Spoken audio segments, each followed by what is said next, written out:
Hi, honey. All righty. Just tell us a little bit about yourself. Well, my name's Orlena McDaniel, and I'm the mother of 2 girls and 1 boy. I have 5 grandchildren, and I'm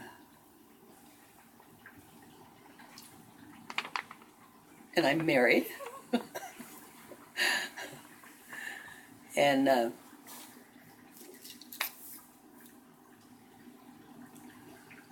oh, I'm sorry. You're fine. No problem. Um,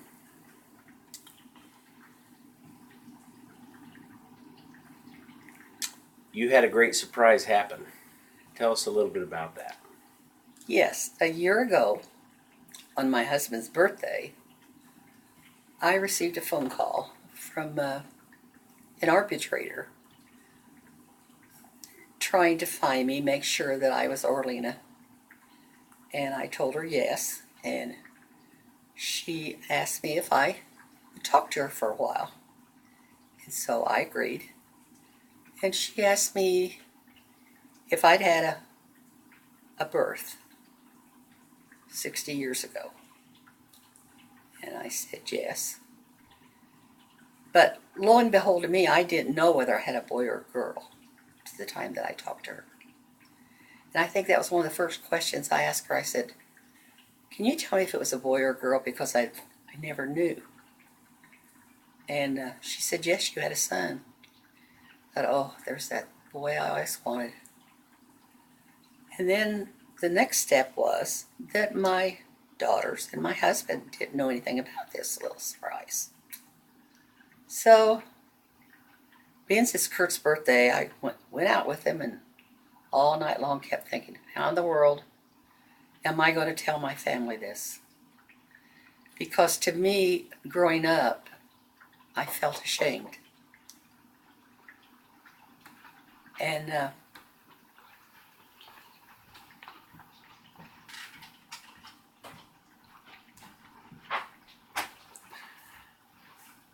so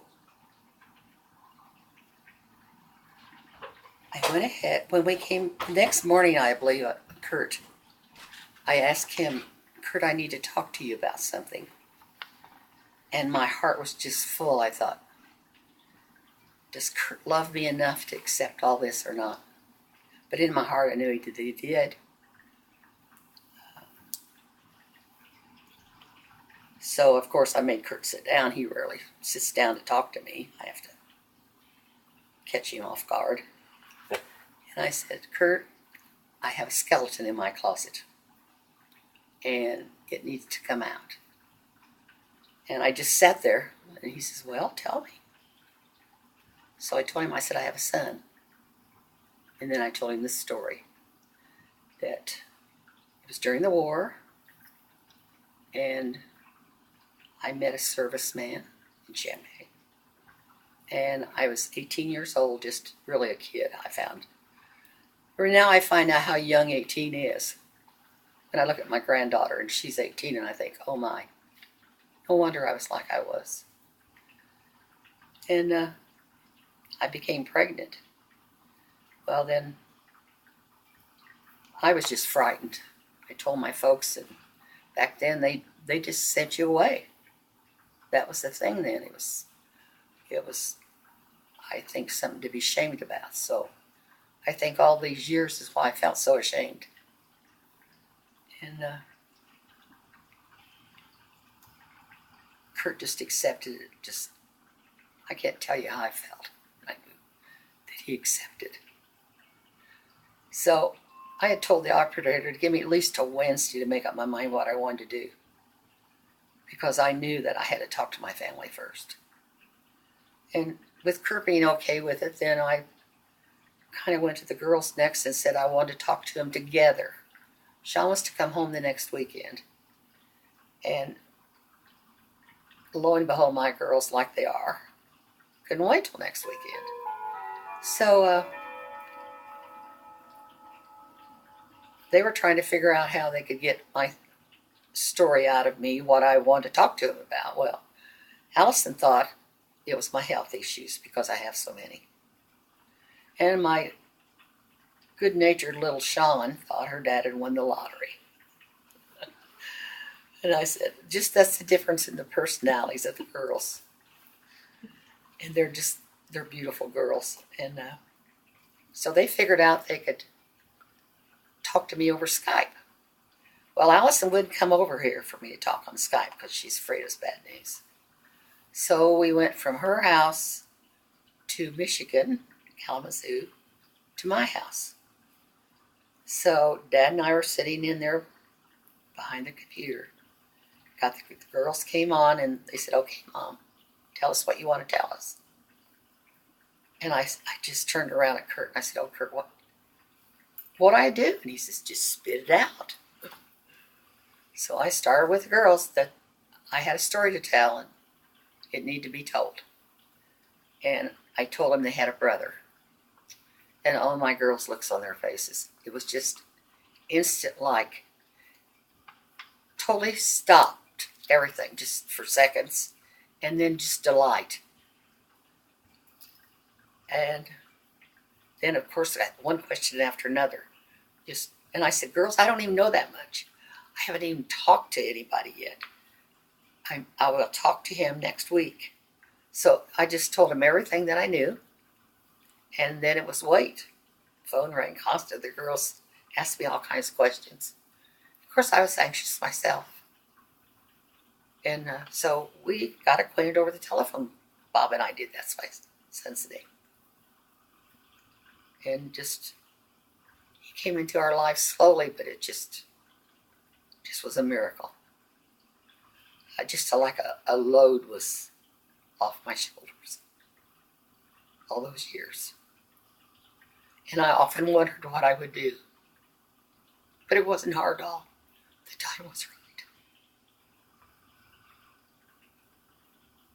So, from that point on, then, I met my son at Covington, Indiana, at the Beef House. And it just was instant love. I just couldn't stop looking at him. I said, Bob, I'm sorry, but I just can't take my eyes off you. Just trying to absorb all of it. And he had brought me a portfolio with a picture of his baby footprints in it. It seemed, I felt like I cried most of the time. It was just wonderful. And then the next meeting, of course, he came to our house. And here he was to meet the girls. And I think the girls were pretty excited about it. They'd found him on the internet. They knew what he looked like before I did by his business there. You know, the girls are sharp with all this technology. So the girls met Bob and just, I could just tell they loved each other right from the very start. And it's ironic how much the girls and him favor each other. Just, especially Allison. Allison always thought she looked like her father, but I made a little change on that one because father didn't happen to have this other one. Well, anyhow, the girls loved him, and that same day, the girls had kept the grandkids over to Allison's house. They were going to let the kids meet later. Well, Bob wanted to meet the girls, the grandkids too, so and come to the two granddaughters and Colin, and the whole family met him. It was just a wonderful day. And from then, just meetings we got together after that and just grew as a family. But the biggest surprise was when I was over at Bob's house one weekend. I had a wish that I always wished. I prayed for all those years that Bob, my son, I didn't know which one I had, but I prayed that my child would be in a good family, a Christian family. And everything I wished for, he grew up like that. Then my biggest wish then was to meet the mother that adopted Bob. Well, Bob's father was already deceased, but I did get to meet Marilyn, his mother. And Bob, the first day I met him, told me that he called his mother Mom, so I was to be Mother. My first meeting with him. It was a joy, the biggest joy of my life to meet Marilyn. Such a Christian lady, just. She'd encouraged Bob to find me. So I would say God's blessed me all around. I just couldn't be any happier. And he calls Kurt Dad. He just kind of fits in. Just like he's... And he tried to update me on all his life. It just... We're very open with each other. I don't know what else to say other than I'm just happy. What does it feel like? How many years was it before you discovered your son? How many years did you say that was? 60. After all those years, what was it like to find out that you had a boy that you never knew was out there?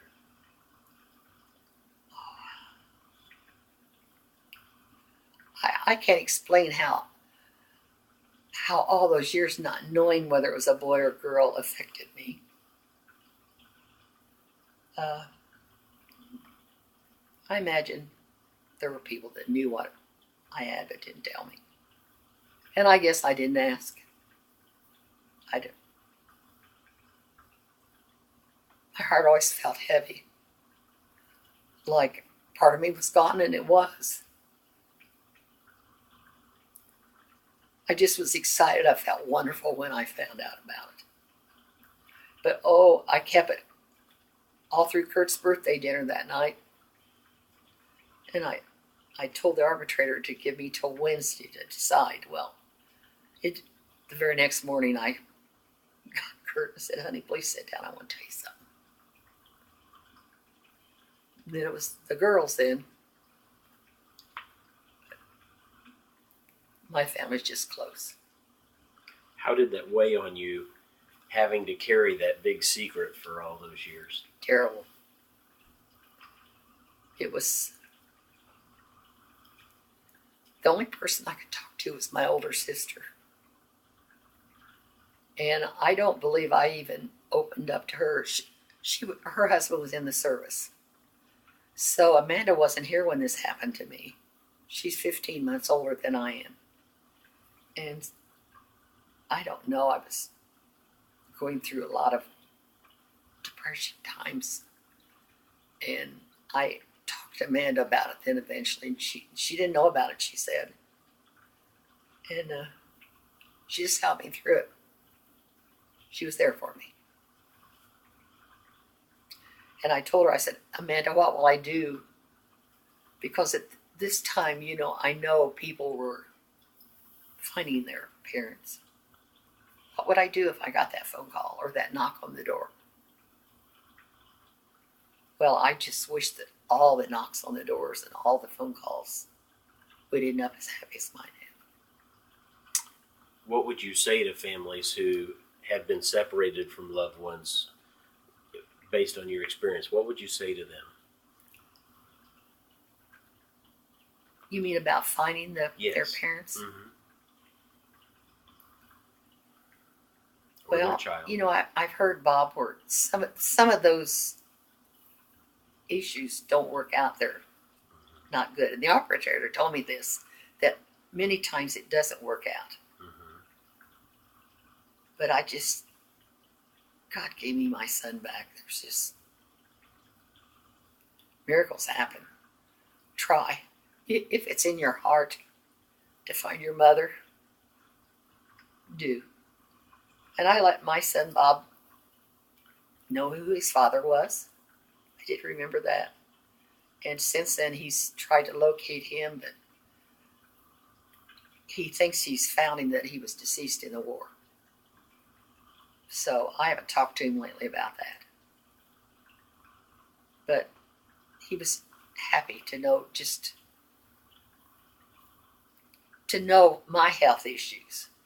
He's a type 1 diabetic from childhood, and his daughter is too. And he didn't know where the diabetes came from. Not like all the health issues, but it came out of my family. So I hope someday, if it's to be, he will find more of his dad's family. I don't know how much Bob will, how he'll try. I don't know. I really haven't talked to him about that lately. I'm just happy with just himself and I right now. How do both families feel having a whole new family now? What's it feel like to have a whole new family you never knew you had? Just awesome. There's no way to explain it. The first day I went over and met his kids, they met me in the driveway. And my grandson's wife stood behind me while I cried most of the day over there. Just acceptance. It was wonderful. And my biggest surprise was to meet Marilyn, Bob's mom. Tell us about that. She's a real tiny little lady. She's small like my mother was. Very much Christian. The first question she said to me was, "Are you Christian?" And I said yes. And Bob says his mom never laughed or smiled a lot, but my girls can tell you she sure did that day. We did our share of it, her and I did. And we held hands. And we had a few tears. A lot of laughs. We kind of ignored everybody around us. We just did our own talking. And then the girls shot a picture of us together. And then Bob sat down between us, and I have a wonderful picture of the two moms and Bob. I can't tell you how accepted I feel. And I know they feel the same way. What's the biggest thing you've learned from all of this? God has plans for all of us. That's the only way I can. All those prayers.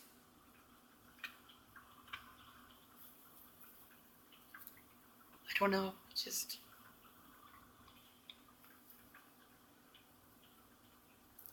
Next to my husband and my kids. It's amazing.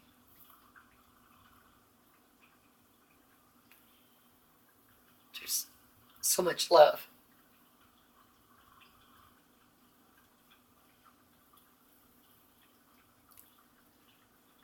I remember Marilyn saying to me, she said,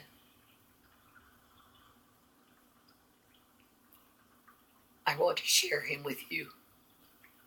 And I told her thanks. I don't think this would happen in very many families.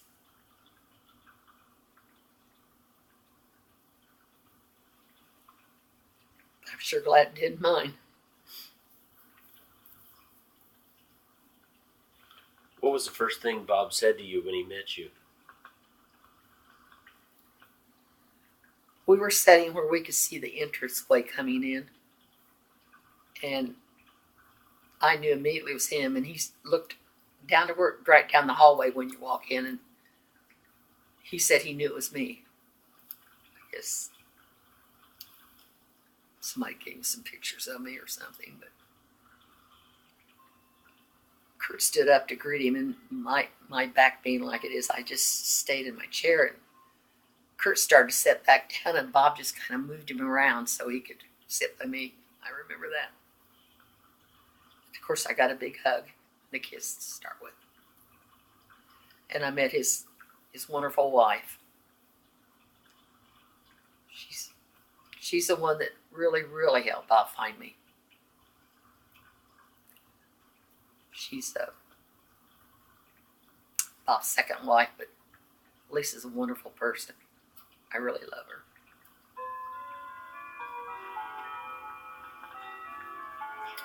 Are there some questions or some things that you think of that might be good to get on video?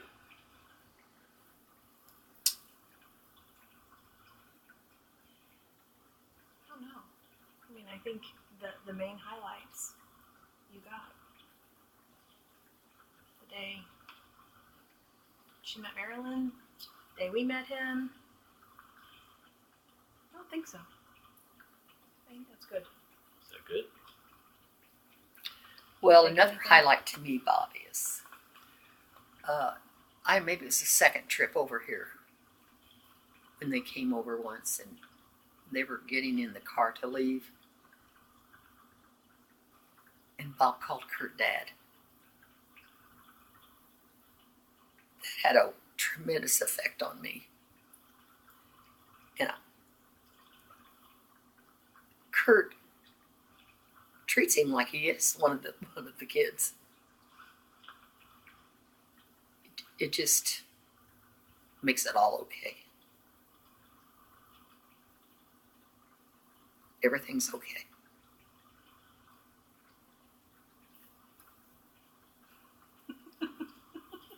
It's good. Why don't you pause that so we, at least hopefully 21 minutes.